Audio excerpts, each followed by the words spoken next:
नमस्ते सम्पूर्ण मित्रहरूलाई फेरि पनि स्वागत गर्न चाहन्छु। तपाईहरुको आफ्नै युट्युब च्यानल NB Thapa मार्फत सधैँ म उपस्थित भइसकेको छु।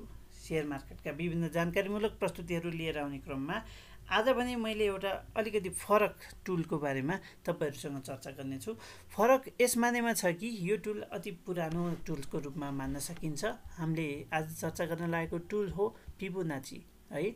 फिबोनाचीलाई फिबोनाकी पनि भनिन्छ। यो प्रोनाउन्सिएसनमा भर पर्छ। कसैले फिबोनाकी भन्छन्, कसैले फिबोनाची भन्छन्। हो त्यही फिबोनाकी अथवा फिबोनाचीको बारेमा आज हामी चर्चा गर्नेछौँ।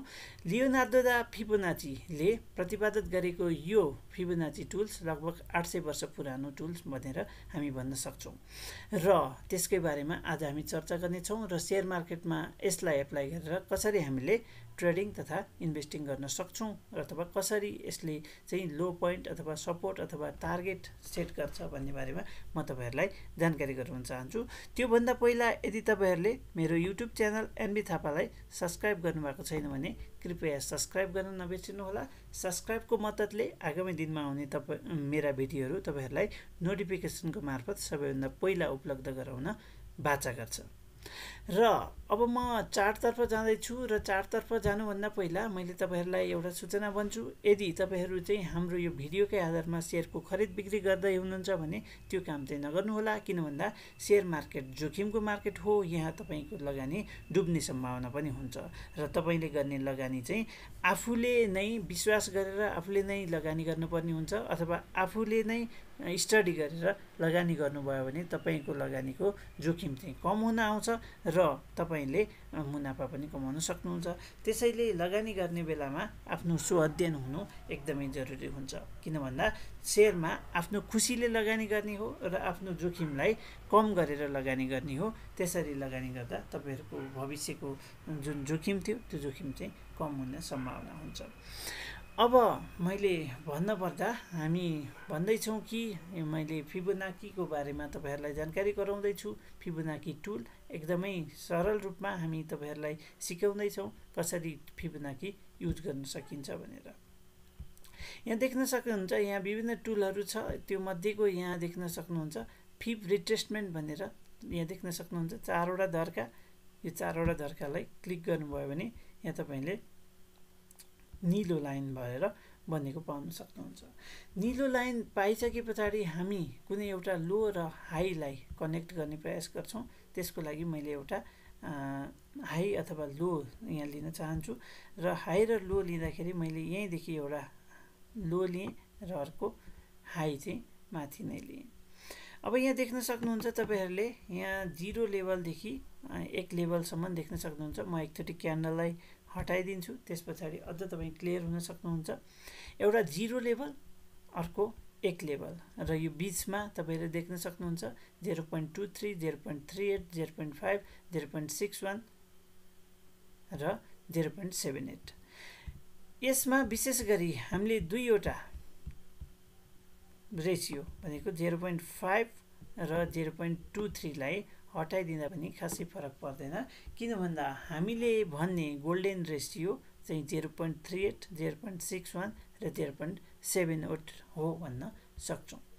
अब यो गोल्डन रेशियो जुन छ यसलाई हामीले कसरी हटाउने त कसरी चिन्ने त अथवा गोल्डन रेशियोबाट हामीले कसरी काम गर्ने त भन्ने बारेमा म तपाईहरुलाई फेरि क्यान्डल निकालेर तपाईहरुलाई देखाउन चाहन्छु।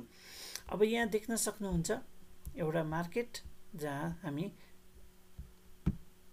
एउटा स्ट्र्याटेजिक रूपमा फिबोनाकीलाई लगाएर हेर्दै छौं। अब यहाँ सर्वप्रथम म यो क्लियर गर्छु एकचोटि र फेरि म जान चाहन्छु फिबोनाचीमा। फिबोनाचीको जुन एउटा टुल छ यो टुललाई हामीले कसरी लिने त भनेर हामी यहाँ अध्ययन गर्ने छौं। हामी यहाँ केही कुरा सिक्ने छौं र त्यो भन्दा पहिला यदि तपाईहरु हामीसँग जोडिएर ट्रेडिङ गर्न चाहनुहुन्छ, हाम्रो टिप्सहरुलाई फलो गर्न चाहनुहुन्छ अथवा हाम्रो पर्सनल गाइडेन्समा रहेर शेयरमा ट्रेडिङ गर्न चाहनुहुन्छ अथवा इन्भेस्टिङ गर्न चाहनुहुन्छ भने तपाईहरुलाई हाम्रो पर्सनल गाइडेन्स सर्भिसमा स्वागत गर्न चाहन्छु। यो सर्भिस तपाईहरुलाई हामी हप्तामा 5 दिन दिने गर्छौं। तपाईहरुलाई आइतबारदेखि बिहीबारको दिनसम्म विशेष गरेर हामीले तपाईहरुलाई डेली रूपमा टिप्सहरु प्रोवाइड गर्छौं ट्रेडिङका लागि अथवा इन्भेस्टिङका लागि। साथै तपाईहरुको स्टकको एनालाइसिस पनि गर्छौं। कि भोलिका दिनमा त्यो सेयरहरू बेच्न पर्ने छ अथवा किन्न पर्ने छ अथवा होल्ड गर्न पर्ने छ भन्नेमा जानकारी दिन्छौँ। साथै सेयर मार्केटसँग सम्बन्धित अन्य कुराहरूमा पनि हामी तपाईँहरूलाई गाइड गर्छौँ। जो मान्छे लगानी गर्न चाहनुहुन्छ, समयको अभाव छ, स्टडी गर्न सक्नुहुन्न, उहाँहरूको लागि विशेष गरेर हामीले यो पर्सनल गाइडेन्स सर्भिस सुरु गरेका हौँ। अब म फेरि फिबोनाचीतर्फै फर्कन्छु। यहाँ देख्न सक्नुहुन्छ मैले 3 तरिकाबाट फिबोनाचीलाई यहाँ डिस्क्राइब गर्ने कोसिस गरेको छु र भिडियोलाई अन्तिमसम्म हेरिदिनु होला। भिडियोलाई यदि स्किप गरी हेर्नुभयो भने तपाईँहरूले केही बुझ्नुहुन्न र मैले बुझाउन नखोजेको जस्तो हुनसक्छ। त्यो कारणले गर्दा भिडियोलाई पुरा हेरिदिनु भयो भने म पनि सेटिस्फाइड हुन्छु र तपाईँ पनि राम्रोसँग बुझ्नुहुनेछ। र म यहाँ टुललाई पिक गर्छु र एउटा लो लेभल किन भन्दा यो एउटा टप हो, यसको लो लेभल रिसेन्टली लो लेभल भनेको यो हुन्छ र लो लेभलमा पनि हामी स्याडोलाई युज गर्छौँ। स्याडोलाई युज गर्दाखेरि देख्न सक्नुहुन्छ यो स्याडोमा क्लिक गरियो, स्याडोको लो पोइन्ट र हामी माथिसम्म गयौँ। अब देख्न सक्नुहुन्छ यसरी तलबाट माथि हामीले तानेका छौँ र यसरी तान्दाखेरि मैले यसलाई अलिकति यतासम्म ल्याएँ यो नम्बरहरू देख्नको लागि। हामी यता दायाँ बायाँ जता पनि लान सक्छौँ, तर यो एउटा लोलाई हामीले टच गरेकै हुनु पर्यो र माथिको हाईलाई पनि टच गरेकै हुनु पर्यो। अब देख्न सक्नुहुन्छ यहाँ 0.3 0 को लेभल, 0.23 को लेभल, 0.38 को लेभल, 0.5, 61, 0.78। मैले अघि नै भने 0 लेभल, 0.38 लेभल र 0.61 र 0.78 लेभल चाहिँ इम्पोर्टेन्ट हुन आउँछ भनेर। अब यहाँ देख्न सक्नुहुन्छ मार्केटमा हामीले के अवधारणा बनाउनु पर्ने हुन्छ भने यदि मार्केट एउटा टपबाट झर्छ भने यसले चाहिँ पहिलो एउटा सपोर्ट लेभल 0.38 मा बनाउने सम्भावना बढी हुन्छ र यदि 0.38 मा बन्न सकेन र त्यहाँ टिक्न सकेन भने मार्केटले अर्को सपोर्ट लेभल 0.61 मा गएर सपोर्ट लिएर बाउन्स ब्याक हुने सम्भावना हुन्छ र यदि 0.61 मा पनि अडिन सकेन भने 0.78 बाट फर्कने सम्भावना हुन्छ भनेर हामी भन्न सक्छौँ। यसरी यहाँ देख्न सक्नुहुन्छ यहाँ पनि 0.78 को लेभलबाट हामी फर्केको पाउन सक्छौँ र 0.61 मा लामो समय बसेको पाउँछौँ। यसरी हेर्दा हामीले जुन एउटा 0.61 को एउटा गोल्डन रेसियो भनेको थियौँ त्यो रेसियोमा लगभग अहिले पनि क्यान्डलहरू त्यसरी नै बनेर बसेको पाउन सक्छौँ।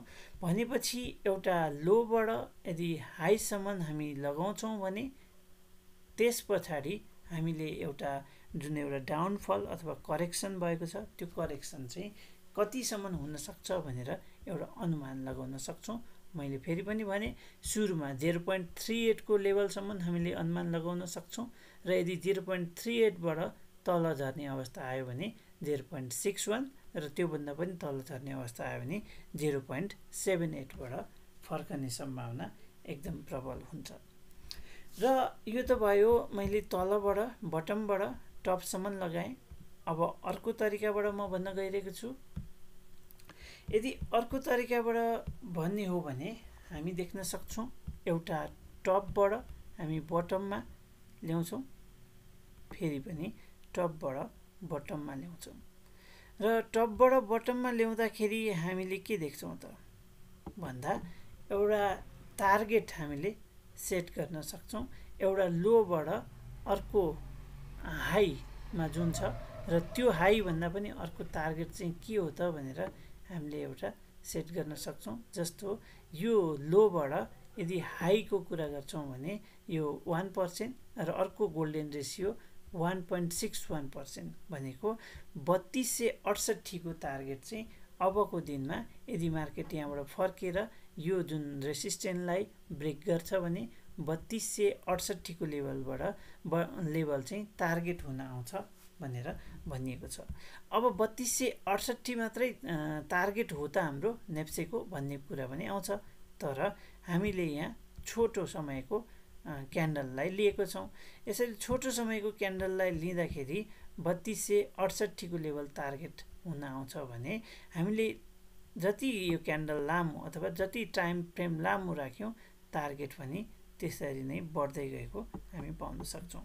भनेपछि अब यदि हेर्छौँ भने लामो टाइम फ्रेमबाट हेर्छौँ भने हाम्रो टार्गेट 3500 को लेभल भनेको 3496 को लेभल हुन आउने रहेछ नेप्सेको अबको टार्गेट।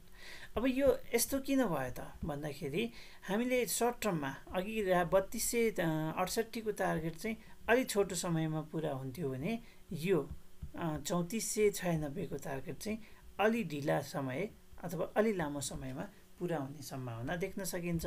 अब यहाँ पनि हामीले यदि हेर्यौँ भने 0.61 1.61 सम्म पुग्नको लागि हामीले यहाँ देख्न सक्छौँ। जसरी यहाँ 0.23 0.38 0.5 हुँदै गयो त्यसै गरी यहाँ पनि 1.23 1.38 1.5 हुँदै 1.61 मा पुग्ने कारणले गर्दा अलि लामो समय लिएर मार्केट माथि जाने सम्भावना अथवा टार्गेट मिट गर्ने सम्भावना हुन्छ। यसरी हामीले यो दोस्रो माफ गर्नु होला। यसरी हामीले यो दोस्रो तरिकाबाट चाहिँ फिबोनाचीलाई हेर्ने प्रयास गरेका छौँ।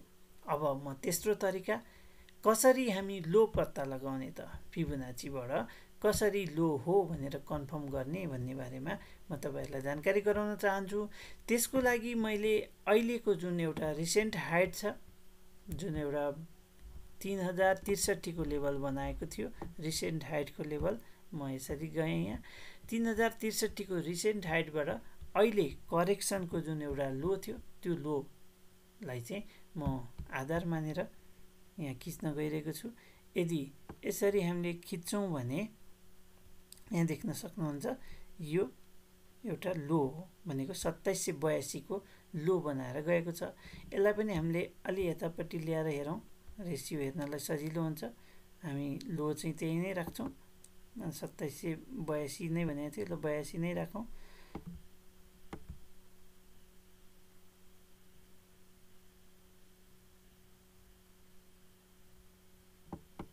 ल 2782 को यदि लोलाई यदि हामी मान्छौँ भने अब यहाँ हामी देख्न सक्छौँ कसरी हामीले यसलाई लो नै हो भनेर पत्ता लगाउने त भनेर एउटा ट्रिक छ अथवा फिबोनाचीको एउटा सूत्र छ। जस्तो फिबोनाचीबाट यदि हेर्छौँ भने यदि यो लो कन्फर्म हो भने यसले चाहिँ अथवा यो लो कन्फर्म हुनको लागि जुन एउटा यसको माथि गएको छ यो चाहिँ 0.38 लेभल भन्दा माथि क्लोजिङ हुने अवस्था आयो भने मात्रै यो लो चाहिँ कन्फर्म हुने गर्छ।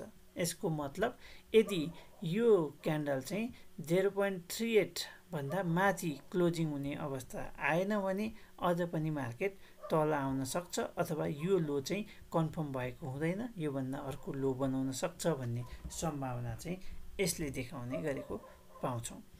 यसरी हामीले समग्रमा तपाईहरुलाई फिबोनाचीबाट कसरी एउटा टार्गेट सेट गर्ने अथवा एउटा जुन मार्केट करेक्सन थियो त्यो करेक्सन कतिसम्म हुन्छ भन्ने बारेमा र साथै अर्को तरिका भनेको लो कसरी कन्फर्म गर्ने भन्ने बारेमा हामीले जानकारी दिने प्रयास गर्यौं। र यदि तपाईहरुलाई हाम्रो यो टेक्निकल एनालाइसिस मन परेको छ र तपाई पनि यसै गरी टेक्निकल एनालाइसिस गर्न चाहनुहुन्छ भने हामीले बेसिक टेक्निकल एनालाइसिसको क्लासहरु सञ्चालन गरिरहेका छौं। बिहान र दिउँसोको क्लासहरु तपाईहरुले जोइन गर्न सक्नुहुन्छ। त्यसको लागि मेरो भिडियोको डिस्क्रिप्सन बक्समा नम्बर छ, त्यो नम्बरमा आएर हामीलाई कन्ट्याक्ट गर्न सक्नुहुन्छ र फर्दर डिटेल लिन सक्नुहुन्छ।